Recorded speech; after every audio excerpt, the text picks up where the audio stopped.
From the late 1970s until the early 1990s, this nondescript building in Vancouver was the laboratory for some of the biggest songs of the era.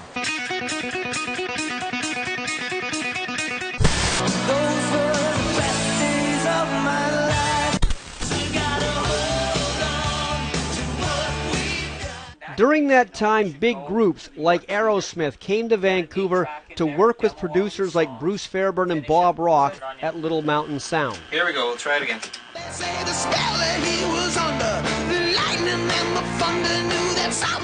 Vancouver was a really great place for them to come and hang out. They got left alone by the fans, nobody bugged them, and they could come and work in this really great, rock and roll kind of building.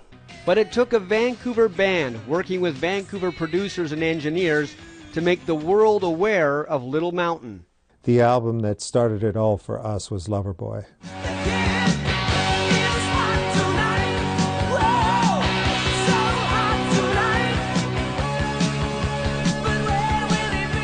Nice. When they read that we recorded in Little Mountain with Bruce Fairbairn and Bob Rock and Mike Fraser, this is where they wanted to come. That's why we got Bon Jovi, because they had heard Loverboy, so from Bon Jovi, and then it just one after another. The building itself also brought the bands. The studios sounded great, but the key part was the loading bay. That's where they would put the microphones when they were recording drums. And this typically would be about where we would set up the drum kit.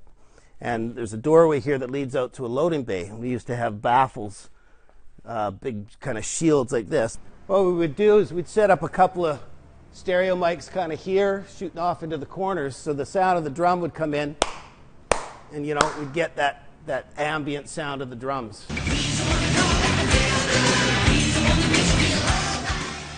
Right where we're standing, this is like ground zero, right here. We're in ground zero square. This is where the greatness happened. Right here. Right here. And you know who stood right here?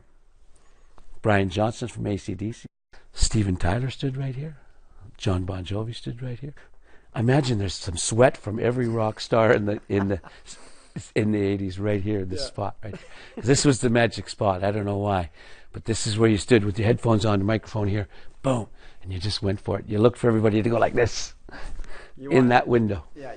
It's a combination of the building and the people, and it's all about timing. It was the right time for all of us, and it was a great time in Vancouver.